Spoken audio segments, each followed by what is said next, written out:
सैफ अली खान पर हमला करने वाले आरोपी को लेकर अब तक पुलिस जांच में क्या कुछ सामने आया है, इस पर भी लगातार बड़े खुलासे हो रहे हैं। सैफ पर हमला करने वाले शरीफुल इस्लाम ने वर्ली के क्लब में कस्टमर की डायमंड रिंग चुराने की कोशिश की थी। हालांकि कस्टमर ने पुलिस में शिकायत नहीं की थी। अगस्त महीने में रिंग चोरी के आरोप के बाद क्लब ने शरीफुल इस्लाम को काम से निकाल दिया था। क्लब में शरीफुल विजय दास के नाम से काम कर रहा था। वर्ली के क्लब से निकाले जाने के बाद शरीफुल इस्लाम थाने चला गया था और एक प्लेसमेंट एजेंसी के थ्रू एक क्लब में हाउसकीपिंग स्टाफ के काम पर लग गया। लेकिन दिसंबर में ठेकेदार का कॉन्ट्रैक्ट खत्म होने के बाद फिर से शरीफुल को नौकरी छोड़नी पड़ी। वहीं वर्ली के क्लब में काम करने वाले एक कर्मचारी ने शरीफुल पर बड़ा खुलासा किया।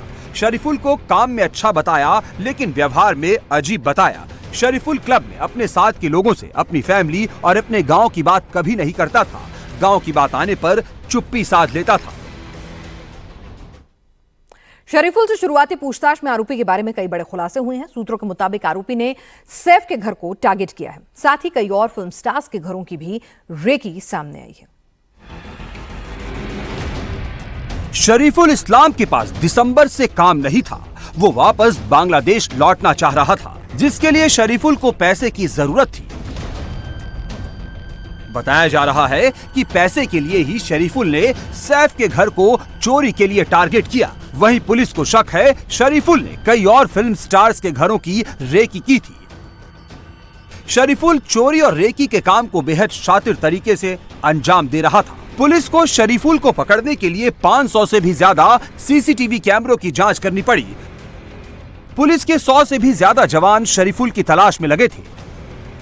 सैफ के घर चोरी और सैफ पर हमला करने के बाद शरीफुल कैसे भाग निकला, पुलिस जांच के दौरान पता चला। आरोपी शरीफुल बांग्लादेश में स्पोर्ट्स में एक्टिव था। प्राइमरी पूछताछ में शरीफुल ने पुलिस को कुश्ती खेलने के बारे में बताया है। हालांकि पुलिस इस बारे में पूरी जांच कर रही है। सैफ पर हमले के बाद सैफ की सिक्योरिटी बढ़ा दी गई है। करीना कपूर खान के साथ भी पुलिस का एक गार्ड तैनात है।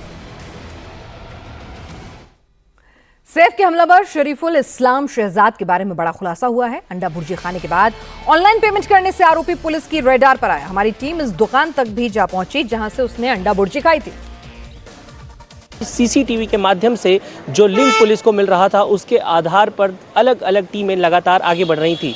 इसी कड़ी में एक सीसीटीवी फुटेज में उन्हें नज़र आया कि मुंबई के वर्ली इलाके में आरोपी भुर्जी पाव खाता हुआ नज़र आ रहा है और उन्होंने उस दुकान को सबसे पहले ट्रेस किया। हम फिलहाल उसी दुकान पर मौजूद हैं। इस दुकान को ट्रेस करने के बाद सबसे पहले पुलिस की टीम यहाँ पर पहुँची। उनके मालिक को सबसे पहले तलब किया गया, जिसमें विशाल प्रजापति हैं। ये वही विशाल प्रजापति हैं जो राजनारायण प्रजापति के बेटे हैं, जिनके घर से हमने आपको दिखाया कि पुलिस को ये शक था कि उस घर पर आरोपी हो सकता है, उस घर में वो रह सकता है, क्योंकि जो अंडे वाला व्यक्ति उस जगह पर भाड़े पर रहता था। पुलिस को ये शक हुआ और उसी आधार पर पुलिस यहाँ पर इन्वेस्टिगेट कर रही थी। वहीं अगर आप देखें तो पुलिस ने देखा सीसीटीवी फुटेज में कि आरोपी ने गूगल पे के ज़रिए पैसे दिए और जब उसने पैसा ट्रांजैक्शन जो है वो किया, उसके बाद उसका नंबर इनके ट्रांजैक्शन हिस्ट्री में आ गया होगा। और वही कारण है कि पुलिस ने यहाँ से उनकी ट्रांजैक्शन हिस्ट्री ली और उस आरोपी का नंबर भी ट्रेस किया। एक्टर सैफ अली खान के घर चोरी और हमले के आरोप में अवैध बांग्लादेशी घुसपैठिए की गिरफ्तारी के बाद मुंबई के लोगों में गुस्सा है। वर्ली की जनता कॉलोनी में स्थानीय लोगों ने प्रोटेस्ट किया। हाथों में पोस्टर बैनर लेकर घुसपैठियों को बाहर निकालने की मांग की। सरकार ने अवैध बांग्लादेशियों की पहचान करने और भारत के बाहर भेजने के लिए ऑपरेशन चलाने की भी मांग रखी है। लोगों ने कहा कि बिना वेरिफिकेशन लोगों को न ही काम पर रखा जाए, न ही उन्हें किराए पर घर दिया जाए। ये बहुत महत्वपूर्ण मुद्दा है, क्योंकि जो डॉक्यूमेंट वेरीफाई नहीं होता है वही सबसे बड़ा आधार बनता है। खास तौर पर आधार कार्ड जिस तरह से ये लोग प्राप्त कर लेते हैं, हमारे देश के डॉक्यूमेंट उनके पास बड़ी ही आसानी से आ जाते हैं। आपने देखा होगा कि कई बार तो एयरपोर्ट पर भारतीय दस्तावेजों के साथ वे पकड़े जाते हैं। तो ऐसे में कहीं ना कहीं अवैध रूप से भारत में घुसने वाली ये घुसपैठिए हमारे लिए एक बड़ी समस्या बनते जा रहे हैं। पुलिस और प्रशासन को क्या लगता है और किस तरह से काम करना चाहिए, आप बताइए।